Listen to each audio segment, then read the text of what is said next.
Well, hello and happy Easter to you all. And as it is Easter, as Easter weekend, I thought I would do a quick summary of the evidence for the resurrection.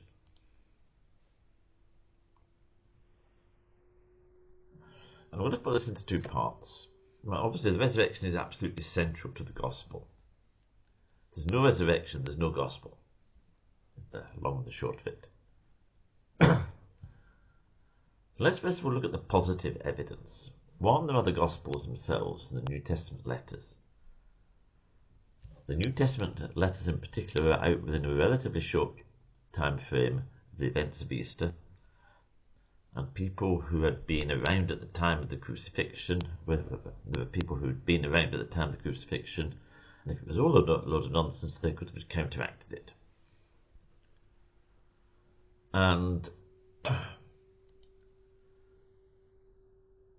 the New Testament letters, the New Testament as a whole, has to be treated seriously. You can't just ignore it's all a load of rubbish. It's not. It was the evidence for the reliability of the New Testament is far stronger than it is for many other historical events which are generally accepted around the time.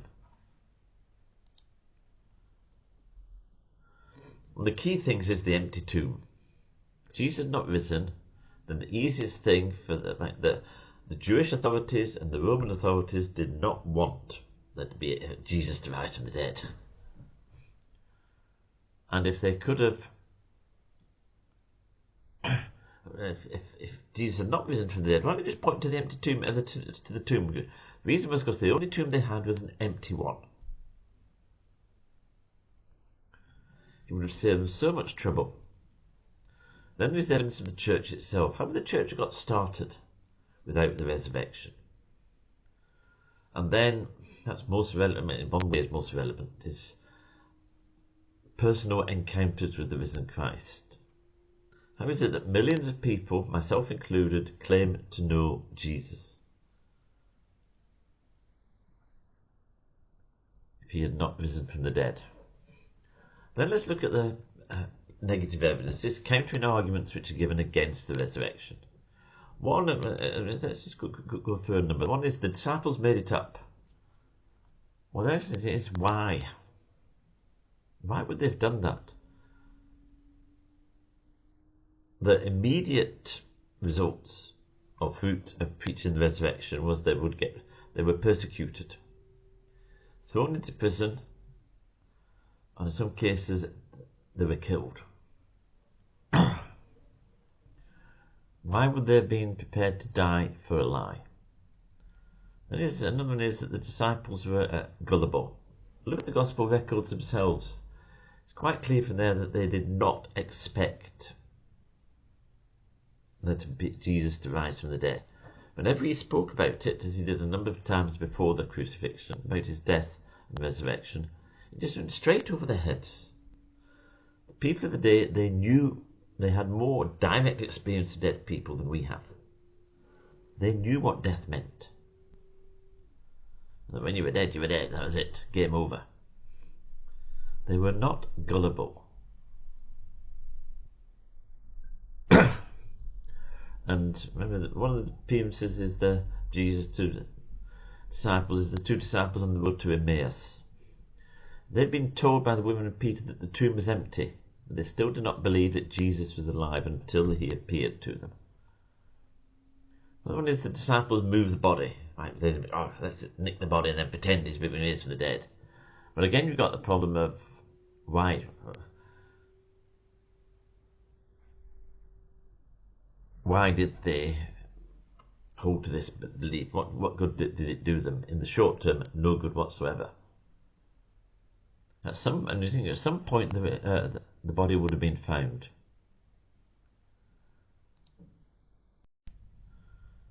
To admit it, perhaps one of the best reactions to that is a quote by Chuck Colson. He was involved in the Watergate scandal, and I think he was convicted, and at some point became a Christian. He said, this is a quote from him: "I know the resurrection is a fact, and Watergate proved it to me. How? Because 12 men testified that they had seen Jesus raised from the dead. Then they proclaimed that truth for 40 years, never once denying it. Everyone was beaten, tortured, stoned, and put in prison. They would not have endured that if it weren't true. Watergate and brought 12 of the most powerful men in the world, and they couldn't keep alive for 3 weeks. You're telling me 12 apostles could keep alive for 40 years? Absolutely impossible. So again, the fact that the disciples made it up, well, one is why would they do it? It's just inconceivable. Another is that they all had hallucinations. Well, at one point, if you look in, I think it's 1 Corinthians 15, Jesus appeared to more than 500 people at once, and the situation was to different people in different circumstances.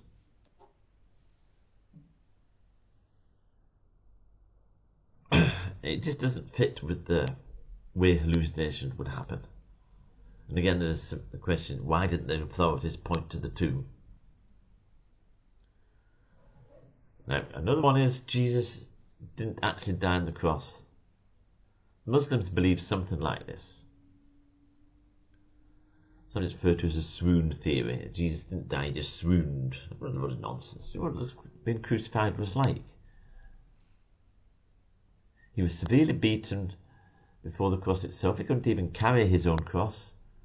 And the Romans, they were experts at building roads and killing people. They knew how to kill people.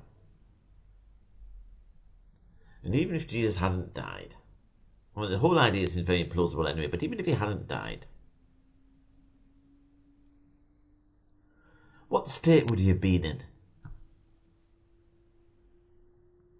Even if he had been revived in the cool of the tomb. And how did the stone get moved? Again, it doesn't wash. Notice the women went to the wrong tomb. If you look at it, if you look at the Gospel accounts, it states clearly that the women saw where the tomb was, and they knew that a stone had been rolled across it to seal the tomb. Look in Mark chapter 15, verse 46 and 47. So they knew exactly where they were going. And again, you've got the empty tomb problem. If this has been the case, why didn't the authorities just point to the correct tomb? So the body isn't there. There was no body. So the long and the short of all this is that it is perfectly reasonable to believe in the resurrection. As someone who believes in the resurrection, I have no problems with the evidence. It is people who deny the resurrection who have to explain away the evidence. And the effects of the resurrection, the importance of the resurrection is twofold. One, believing that we, after we die, when Jesus comes back, we will be raised from the dead. And the other is that Jesus died on the cross for our sins. He paid the price for our sins. And the resurrection proved that the price he paid was sufficient to cover our sins. He had done enough. The work was complete. So, if you are a Christian, you believe, and you already obviously believe in the resurrection, you can be confident that you believe in something which is perfectly reasonable to believe in. If you don't believe in Jesus yet, then I encourage you to do so. Because Jesus did die on the cross for our sins, and he was raised from the dead. So that we know that if we believe in him, we are forgiven completely, and we too will be raised from the dead on the last day. So a happy Easter to you all.